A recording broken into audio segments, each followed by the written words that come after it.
Hello and welcome back to the Deep Dive. It is Wednesday, February 11th, 2026. Hmm. And if you're looking at your calendar, or maybe if you've just tried to book, I don't know, a train ticket anywhere in Asia, you've probably noticed something big is coming. Oh, yeah. There's a massive red circle looming on the horizon. We are standing right on the precipice of the single largest annual human migration on Earth. That's right. And the energy is definitely shifting. We are less than a week away from the main event. The Lunar New Year. It kicks off officially on February 17th. And this isn't just any year. We are saying goodbye to the snake and entering the year of the horse. The Year of the Horse, it's a real shift in energy. The horse represents, forward movement, independence, adventure. It's seen as a very high energy year. Bye. But as we were looking through our stack of sources for today, it became really clear that before you can enjoy that new adventure, you have to sort of survive the transition itself. Exactly. And that is our mission today. We are putting together a kind of survival guide for the 2026 Lunar New Year. But with a very specific focus. Yes, a specific lens. We know we have a lot of listeners who are learners. People who want to sharpen their English vocabulary while they learn about the world. Because you really can't participate in a culture if you don't have the words to conceptualize what's even happening around you. So today isn't just about the party. No, it is about the rules, the food, and specifically the English vocabulary. You need to understand the beautiful chaos around you. We're going to break down the do's and don'ts and the words that unlock the meaning behind them. So grab your notebook or just, open your ears. Let's unpack this festival. We mentioned the date. February 17th is the big day, but the work, it starts way before that. It does. The sources all emphasize this concept of spring cleaning. Right. Spring cleaning. Now, in a Western context, I hear that and I think, what, a casual tidy up in April?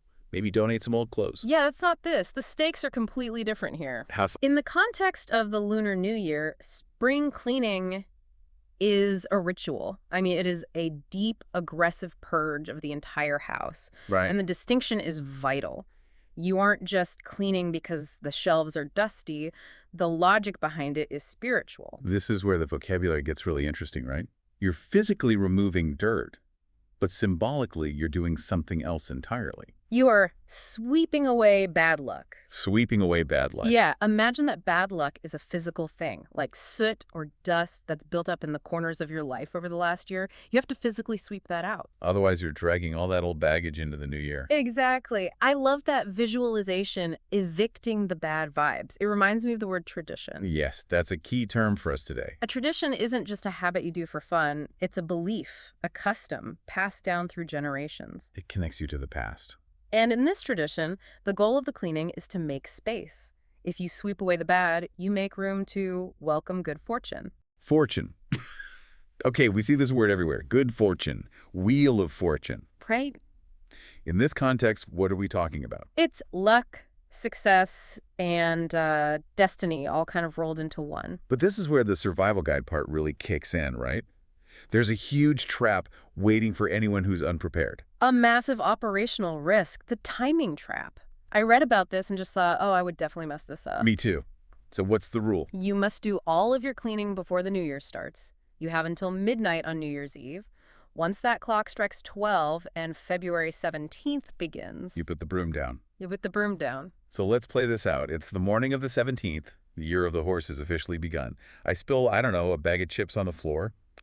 My instinct is just sweep it up. Stop. Do not touch the broom. Don't take out the trash either. Or take out the trash. It feels so counterintuitive, I know. You want a clean house for your guests. Of course. But if you sweep on that first day, the cultural belief is that you are sweeping away all the good luck and fortune you just invited in. So you spend a week making room for it. It finally arrives, and then you just sweep it right out the door. Exactly. It's high-stakes housekeeping. It really shows how the concept of fortune dictates your behavior. You're prioritizing the spiritual over the physical. Okay, so the house is clean. The broom is hidden away so I don't accidentally sweep away my entire future. Yeah. Now what? Now we move to the part everyone loves, the economy of the holiday. The red envelope, The red envelope. also called lucky money. This has to be the most recognizable symbol of the holiday globally. It is, and it ties into a really important vocabulary word, prosperity. Prosperity, let's spell that one. Prosperity.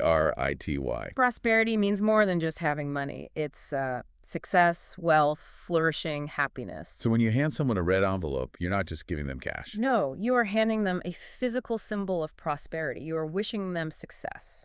But just like the cleaning, there are rules. You can't just stuff a random amount of money in there and call it a day. Definitely not. This is where math meets magic.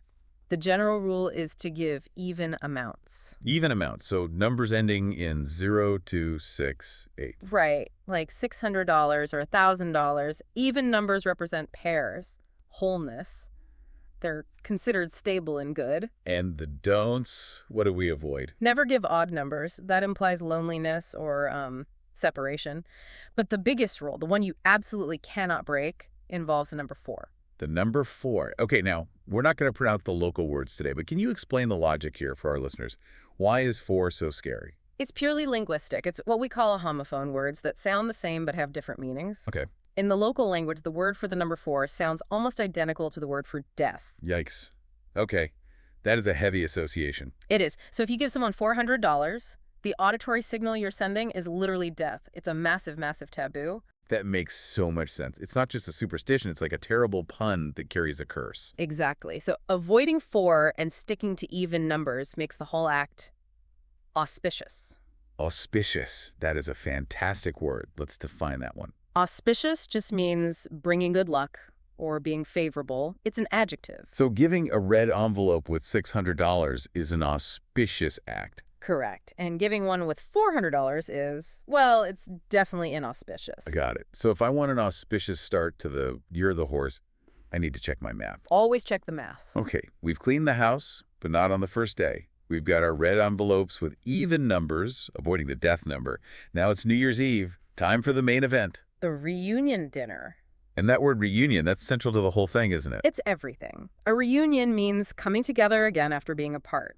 The source text actually had a great example sentence. Our family reunion dinner is the highlight of the year. That really captures it. It does. I mean, in Taiwan, across much of Asia, this isn't optional.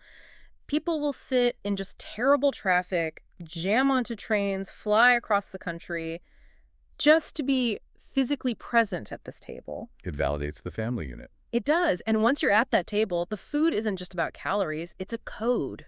Every single dish has a secret meaning. Symbolic eating. Ah. Okay, let's break down the menu from our sources. First up, fish. Right. So this is another pun like the number 4, but this one is positive. Okay. The local word for fish sounds exactly like the word for surplus or, abundance. So by eating fish, you're basically saying, I want to have extra of everything next year. That's the idea. You are wishing for a surplus, more than you need. Wealth, food, happiness. I like that. Okay, next in the menu, dumplings. Why are they lucky? This one's visual. If you look at a traditional dumpling, its shape resembles an old-fashioned gold ingot, the kind of money they used in ancient times. So it literally looks like a little boat of money. It looks like money. So eating them symbolizes ingesting wealth. You are filling yourself with potential gold. I can get behind that diet plan. And then for dessert, we have the glutinous rice cake. Yes. And the name of this cake implies getting higher each year. Getting higher. What does that mean in this context? It symbolizes growth. It could be a promotion at work, better grades in school, or just, general self-improvement, rising up. Wow. So if you look the whole table, you have fish for abundance, dumplings for wealth, and rice cake for career growth. It is a very strategic meal. I just want you to imagine sitting at that table. Every single bite you take is a specific wish for a better future. You're not just feeding your body. You're feeding your destiny. What do you say? That's deep. Yeah. But okay, moving on. The food is great, everyone's happy, but the danger isn't over. The first few days of the new year are a minefield of potential bad luck. They really are. And this brings us to another key word, superstition. Superstition. Let's unpack that. A superstition is basically a belief that isn't based on science, but is often about luck or magic or fear of the unknown. And this holiday is full of them. Oh, yeah. So give me the list of don'ts. What do I need to avoid doing? First, watch your mouth. Words have power. You absolutely must not say negative words. Like what? Words like death, sick, poor, even if you're just complaining about a headache, don't say it. Why not? The belief is that if you vocalize the word, you invite it into your year. That requires a lot of mental discipline. It does. You have to actively spread happiness to avoid bad luck. Okay. What about behavior?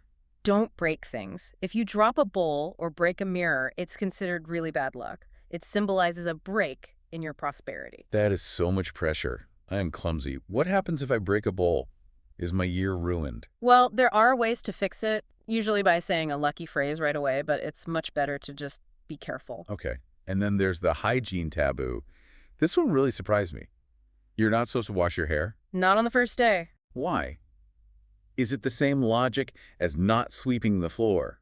It's very similar. Remember, you've just accumulated all this new wealth and luck. Well, in the local language, the word for hair is another homophone. Let me guess. It sounds like a word for money. It sounds like the word for wealth or prosperity. So if you wash your hair, You are washing your wealth right down the drain. that's fascinating. So a little bit of greasy hair on day one is the price you pay for being rich later. It's a trade-off. You sacrifice a good hair day for a good financial year. Let's zoom out a bit. We've been talking about all these rules, but what does it actually feel like to be in Taiwan on February 17th, 2026? It's sensory overload. Visually, everything is red. Red clothes, red envelopes, red lanterns. Red symbolizes happiness, energy, prosperity. It's the color of life. You see it everywhere. And what about the sound? Firecrackers. A ton of them. Is that just for fun, or is there a reason? Originally, especially in more rural areas, they used to scare away evil spirits. The legend is about a beast that's afraid of loud noises and the color red, So the firecrackers are like a spiritual alarm system. basically. But what's so interesting about 2026 is how modern this ancient holiday has become.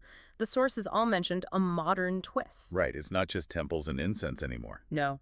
While the temple fairs and lantern festivals are still huge, the younger generation is adapting.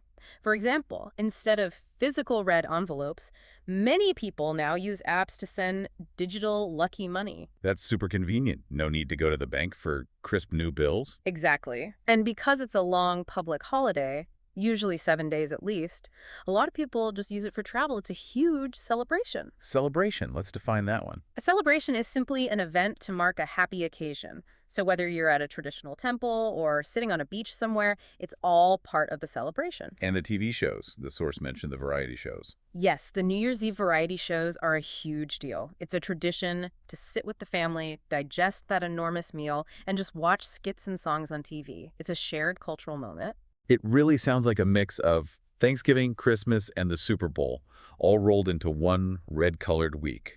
That's a pretty good description. So we're in the year of the horse. We have our vocabulary ready. We know the rules. Let's do a quick recap before we wrap up. Sure, we're looking at February 2026, the year of the horse. That means energy and adventure. And our key vocabulary words, let's just run through them one last time for the learners out there. Okay, rapid fire. Go for it. First, spring cleaning, that deep clean to remove bad luck. Then tradition, a custom passed down. We have fortune, which is luck or success. Right. Prosperity, wealth, and happiness. Auspicious, the adjective for something that brings good luck. Got it. Reunion, coming together, especially for that family dinner. Superstition, a belief about luck that isn't scientific. And the last one. And finally, celebration, just marking a happy event. Perfect. If you can master those words, you are ready to survive the holiday. And you'll understand why people are doing what they're doing. I think my biggest takeaway from all this is just how intentional everything is. I mean, from the fish you eat to the day you wash your hair, nothing is random. It's all designed to engineer a better future for yourself and your family. And even if you aren't superstitious, I mean, even if you don't believe washing your hair will lose you money, the focus on family and just wishing well for other people is, universally cool. It really is. It's just a nice time to be kind and hopeful. But here's something I want you, the listener, to think about. Okay. We mentioned the digital red envelopes, the people traveling instead of staying home. It raises a question. In a world of apps and modern travel, does the method of the tradition matter anymore? Or is it just the intent behind it? Oh, that's a good one. Is a digital blessing as powerful as a paper one? Exactly. Does the reunion count if it's on a video call? Does lucky money count if it's a bank transfer? I tend to think as long as the wish for prosperity is sincere, the tradition is alive. But it is something to mull over. I love that. Tradition evolving in real time.